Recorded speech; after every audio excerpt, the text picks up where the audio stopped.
Feel the waves cut through me, hypnotized by the sounds I breathe.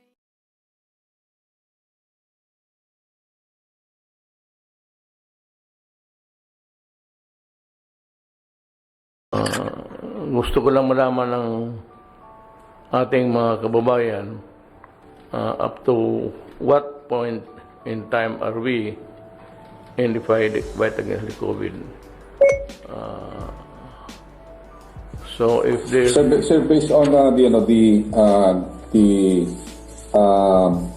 target and timelines that we had, this coming March, we will be receiving 2.3 million doses. Sir, for this month of March, we will be expecting more or less 2.3 million vaccines. It will be coming from Sinovac, 400,000 from the Chinese donation. And then also we are working on the procurement through the OH, the 1 million Sinovac, so a total of 1.4 Sinovac vaccines. And we have an information from WHO that we might be receiving almost 1 million of AstraZeneca also within this month or maybe early April, with 979,200 AstraZeneca, with a total of 2,379,200 doses by March or early April po, sir. I hope, alam mo, gusto ko malaman ng mga tao that we would be discussing the time and the actual inoculation of the rest of the Filipinos. Mabutit ba't sabihin ko na sa inyo ngayon, yung araw na to, including those who are really hurrying you up and criticizing government.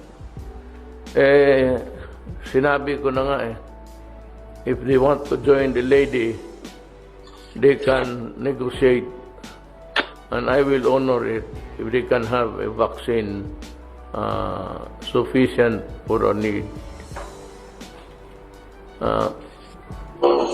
Mga kababayan ko, hanggang ngayon, wala pa tayong sobra. Ibig sabihin, walang dumating except those donated. Yung ginawang donasyon lang ng China pati sa WHO. Walang bayad yun. Si Secretary Godbless pumunta ng India at maroon siyang negotiation. He says that it was a very good one and we can expect delivery in weeks. Ganito ang tanong ko. Kasi talagang apurado ang lahat naman. Meron tayo nandyan ngayon intended sa pangalawang injection. Kasi dalawa yan The booster would follow in so many days. Yan hindi pa nagagamit. Kasi ang second booster, ang problema niyan, madali yan sabihin. How about those needing already the second dose? There's a problem there. Sabihin mo, gamitin na muna para sa first dose na hindi pa na bakunahan. Okay. That's good. But the problem is, the second dose would come from the future deliveries. Okay yan. Ang problema, ang next problem is, baka hindi dumating. Ano ngayon ang on time? I'm sure that everybody, especially the World Health Organization, must know our quandary na gagamitin natin we assume that the 525,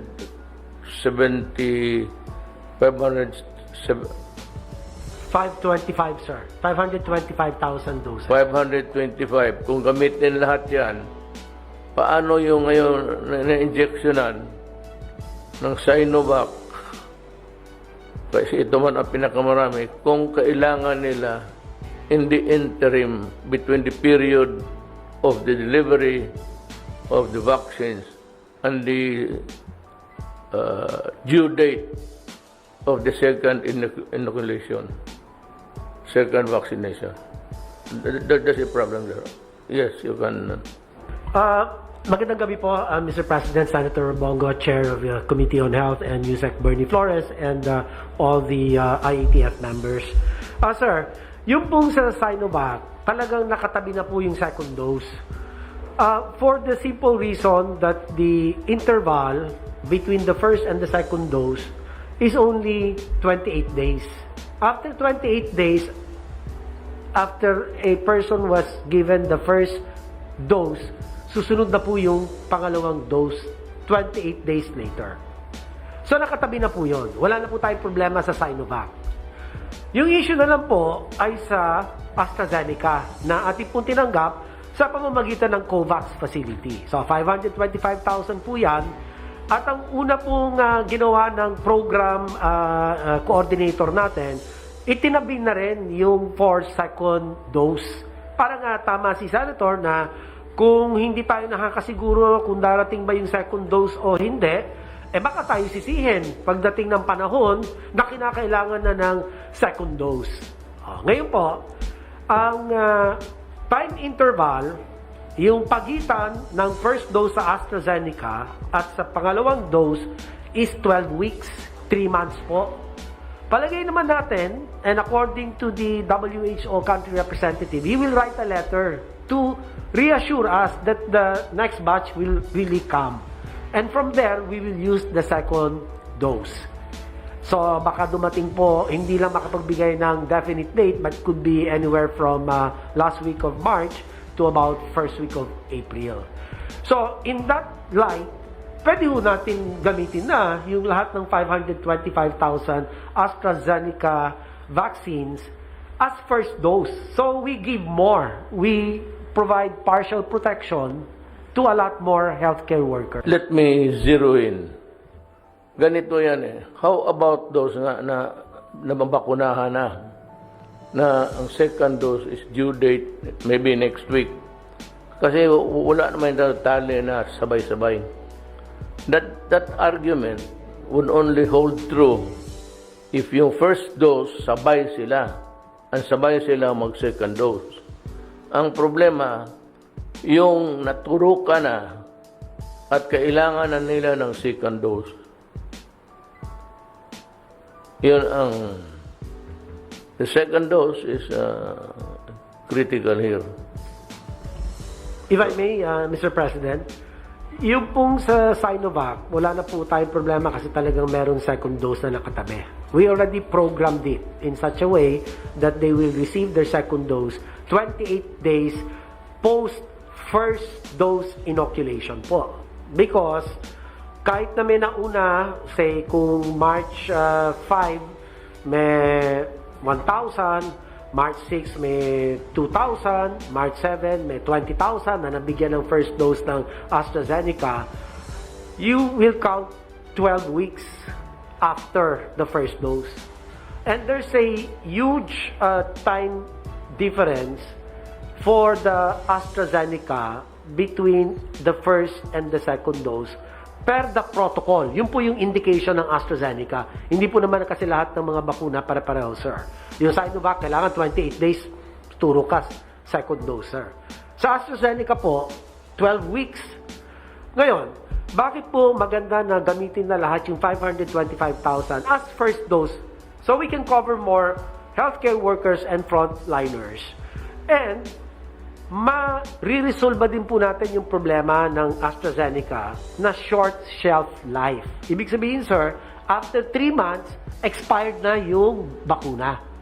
So, by giving it, sir, as first dose, we solve that problem as well.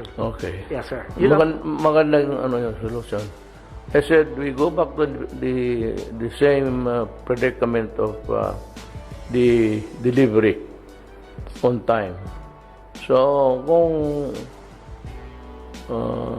talagang if the manufacturers who sold us the vaccines would be true to their word that the vaccines will be there and can be vaccinated to people on time. Secretary Godbless. Sir, Mr. President, sir, I agree with Secretary Duque. Dahil po, nabigyan na po tayo ng warning order ng COVAX, ng WHO, na may padating na po na 979,200 na AstraZeneca this coming March 22. So yun po, kung magkakaroon po man ng delay, baka po first week ng April. At ako po ay sinabihan din po ni Dr. Rabi na mas maganda talaga na magamit po yung nauna na 525,600 na doses na magamit na po lahat, ma-expedite na po lahat, sabi niya. Kasi pagka hindi po naubos po yon, baka ma-delay yung second tranche ng ano po natin. So ang sinasabi niya po ay talagang darating po ang AstraZeneca na this coming May, mayroong 4.5 million darating ng AstraZeneca. At yung sa pangalawang tranche po ngayon na binigay po sa akin na information ni Director Atoy ng DOH is 979,200 po ang darating this March. Ito po ang pinaka-latest information po. So, ang recommendation ko po ay support the recommendation of Secretary Duque na mas maganda po na maibigay po natin sa AstraZeneca dahil meron po tayong taktaw na more or less 3 months po. Well, we are only hoping that these things would come to pass. And pati yung COVID mismo. But we cannot be really cocksure on that. So, we do not leave any room, any space for in lapses sa ating drive against the COVID-19. Ilan ho ang available? Ang available po na dumating mga 525,000 doses for AstraZeneca. And many of these have already been deployed to the various healthcare facilities. At yung pong for second dose, pwedeng ilipat natin or ibigay to more people as first dose, Mr. President. Pwede pa pong i-report ko po yung COVID situationer po natin, Mr. President. Yes, right. I have about 14 to 15 slides. I'll make it quick, sir. Thank you, sir. Magandang gabi po, mahal na Pangulo at sa akin po mga kapwa kalihim. May dalawang bahagi ang aming pong pag-uulat sa inyo ngayong gabi. Magandang gabi po sa taong bayan. Una po ang atin usual na COVID-19 situationer. At ikalawa po, magbibigay kami ng updates on our biosurveillance. Sa COVID situationer, ito po yung mga pangunahin mensahe natin. Yung pong pagtaas ng mga kaso ay patuloy at ito po ay natukoy dito po sa lalong-lalo na sa National Capital Region.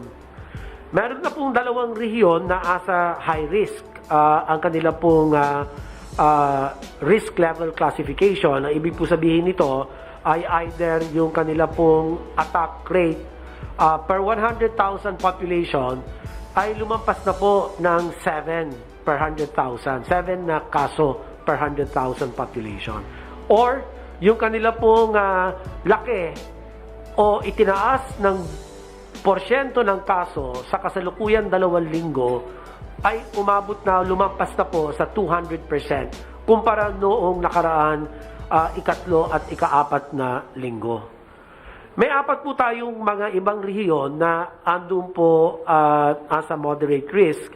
At sa NCR po, may 2 cities at critical risk and 12 po at high risk. Yung pangalawa pong mensahe natin, habang tumataas po ang kaso ng COVID-19, sinisiguro po ng pamahalaan lokal at pamahalaan nasyonal na sapat ang ating pong kapasidad pangkalusugan. At kung meron pong mga pagkukulang, andyan naman po ang national government na magbibigay po ng karagdagan tulong o suporta para po mapalawig ang kanila pong health systems capacity. Ang CAR, ang NCR at ang Region 7 ay may mataas po silang healthcare utilization rate at 56%, 49% and 47% respectively. Pero sa ganoon bilang, they are still considered as low risk classification.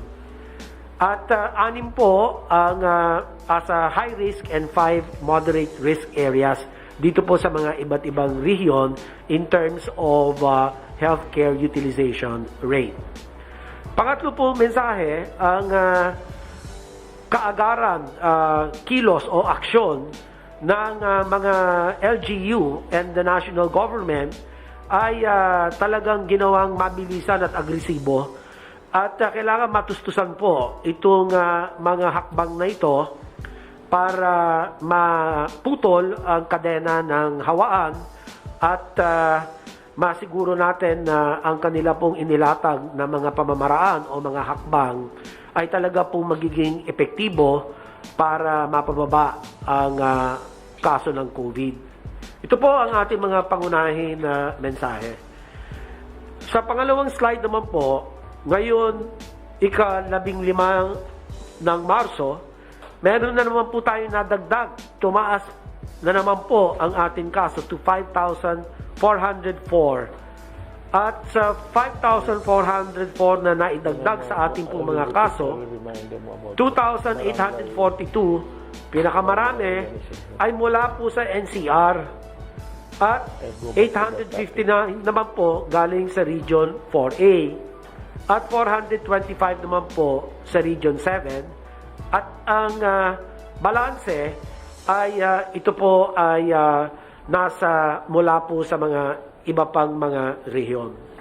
Para naman po sa atin active cases, ito po sa bandang kaliwa, meron po tayong 53,479 or equivalent to 8.53%. Ito po sa kasalukuyan ay nasa mga ospital, naka-isolate po sila.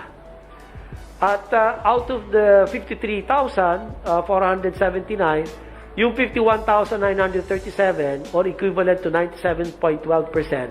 Ito po, sir, puros karamihan, mga mild cases, mga 90 to 92%, tapos ang asymptomatic about 4%, 2 to 4%, or moderate.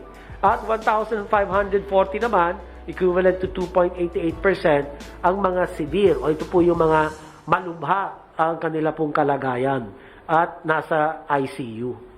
Ang atin naman pong recoveries ay 560,577, almost 90% recovery rate. Mataas naman po, napapanatili natin na mataas ang recovery rate. Gumagaling naman po sila matapos silang magkasakit ng COVID.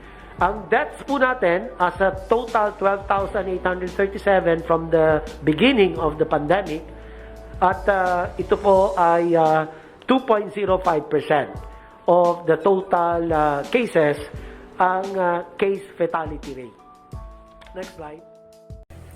Maraming salamat sa inyong patuloy na pagtangkilik sa ating tahanan at pagsubaybay sa mga kaganapan na nangyayari at sa ating tagumpay na natatamo dyan sa Indonesia. Hopefully, we will see you again in our next update. God bless.